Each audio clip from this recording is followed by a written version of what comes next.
We go to the Titanic, it will squeeze in about 3/4 of an inch. It just deforms. And acrylic's great because it squeezes in, and before it cracks or fails, it starts to crackle. And so you get a huge warning if it's going to fail. I got nightmares in my head, I fear. Thoughts build up until I can't feel. My mind fills up into a creature, and it haunts me somewhere much deeper. I got nightmares in my head, I fear. Hello and welcome to True Crime Rocket Science, the most authentic voice in true crime. Some say the Titan sub was actually a successful, innovative submersible in the sense that a vessel made partially of carbon fiber did actually make it down to the Titanic a few times. What do you think about that? It's an interesting point because in the narrow schema of that perspective, it's true. The vehicle did go down to those crushing depths, wasn't crushed, and it brought its passengers back up safe and sound. It's a misleading narrative. It's misleading because it's only a successful innovation until it isn't. I think, as we saw in the Rust incident, it's a mistake to see the incident itself in a vacuum and not connected to a fabric of context and circumstances where it becomes abundantly clear that your accident isn't an accident. It can't be an accident if it's an accident waiting to happen. In other words, if you were paying attention and awake and you saw a crisis evolving, escalating into an emergency, well then you would have known what was happening. You would have seen what was happening. You would have seen what was coming, almost like a wave. So what's already quite clear in the Titan submersible disaster isn't just that they saw and heard signs while they were down below and were trying to manage that emergency. They were trying to manage an emergency long before that, right? They were doing that already when they were on the surface. They simply didn't recognize it as an emergency. Well, why? Because it's a successful innovation until it isn't. Many human beings actually do think this way, by the way. They can't be convinced something is a different way or that reality isn't as cookie cutter as they imagine until it's too late. Climate change is like that. The pandemic was like that as well.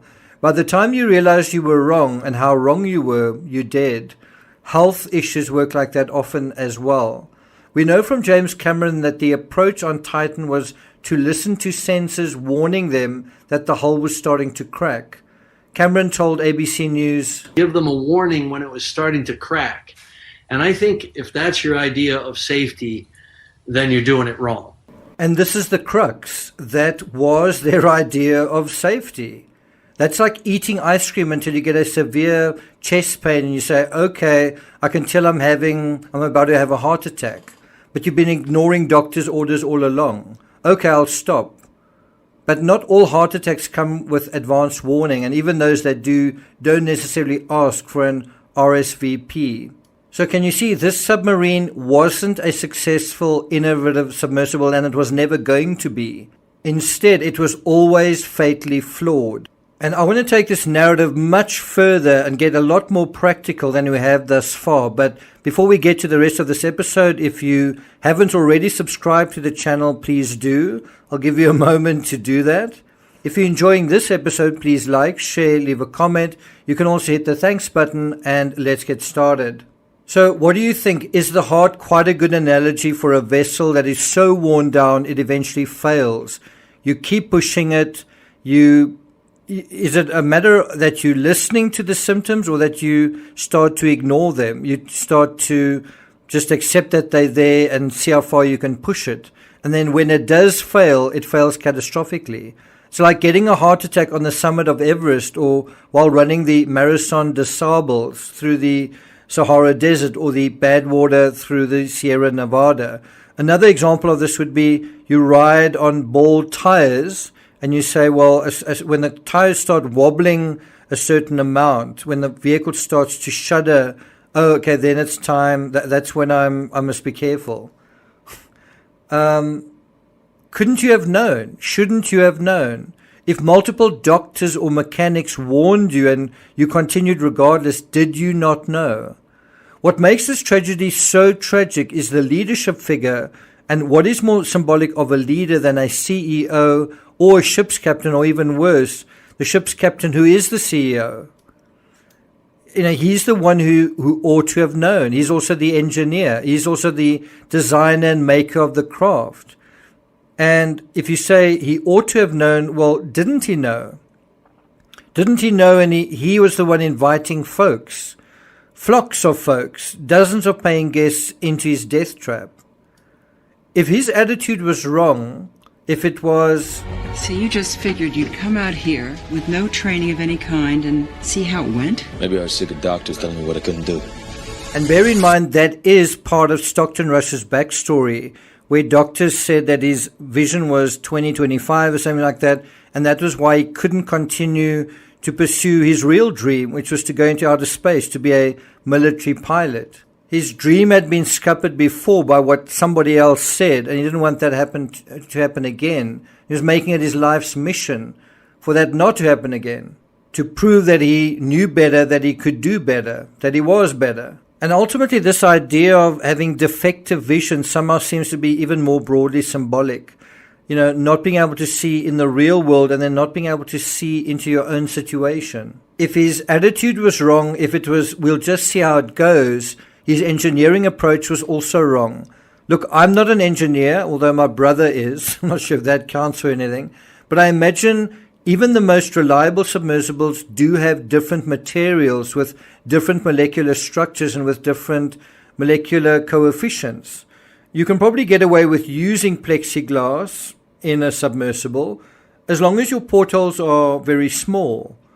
As soon as you have large fractions of a craft being this material with that molecular coefficient, while its neighbor is another large puzzle piece of the submersible with another different molecular coefficient, and then another one, you can see how immense pressure is going to cause gyrations that are going to be overwhelming and eventually lead to failures. It's kind of inevitable, but it's also not rocket science. When you read the literature, when you listen to folks like Travel Weekly editor Arnie Wiseman, he went on Mission 3. He was there when the YouTuber Jay Kohler or D Almighty, they were on the same mission. You really get a real-time practical sense of what we're talking about here. That by 2023, OceanGate's tires were bald. The operation was so worn out that they were chartering a cheaper vessel and taking chances. They were dragging their spaceship behind it like a cowboy roping a steer and then crossing the Rockies. It's not fair to say that the Titan was a success. The craft was designed to do multiple visits at extreme depths safely, not one or two. It wasn't like go down once, come back up, job done, well, I proved my case.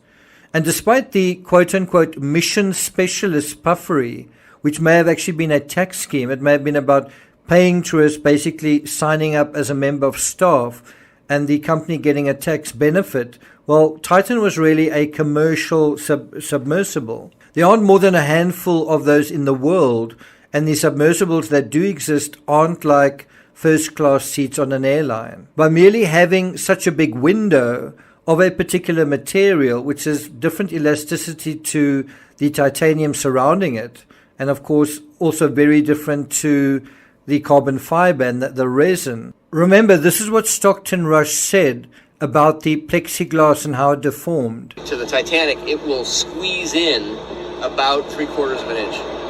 It just deforms. The acrylic's great because it squeezes in, and before it cracks or fails, it starts to crackle, and so you get a huge warning if it's going to fail. So that alone, having this big part, this big component of the submersible that is so elastic, that alone could have doomed the Titan.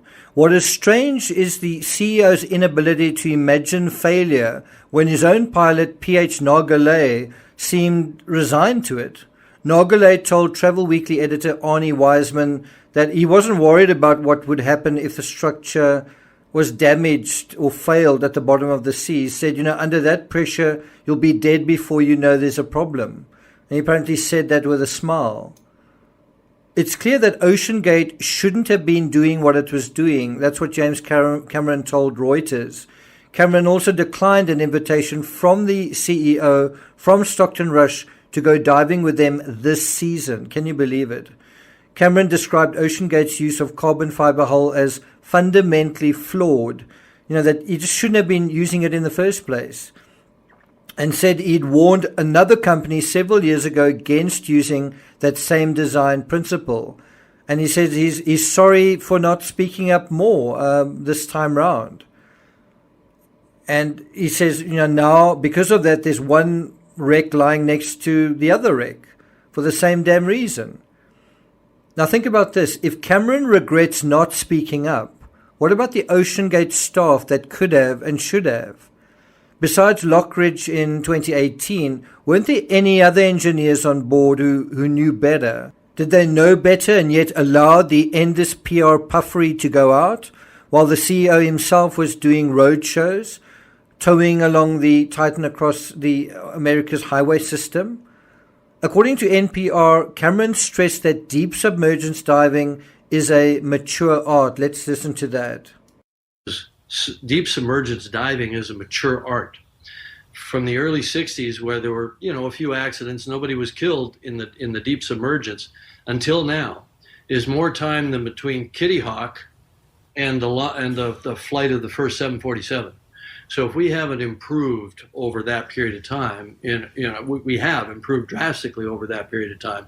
I think Titan was exceptional for all the wrong reasons, because its maker saw himself as above and beyond the rules as well. Cleverer than everyone else, entitled to special treatment because he's very special. In a word, hubris. And hubris is what gets you and everyone else with you into Davy Jones's locker. And the certification protocols that all other deep submergence vehicles, except this one, that carry passengers, especially paying passengers, all over the world in tropical waters, deep coral reefs, other wreck sites, and so on. Safety record is the gold standard, absolutely.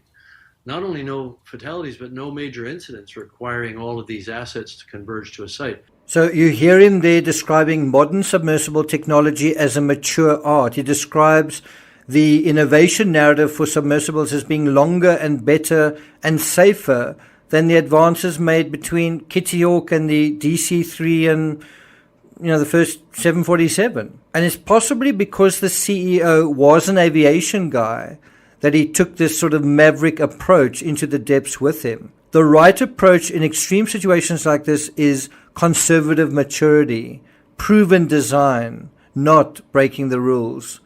Thank you for listening, and I'll see you guys next time.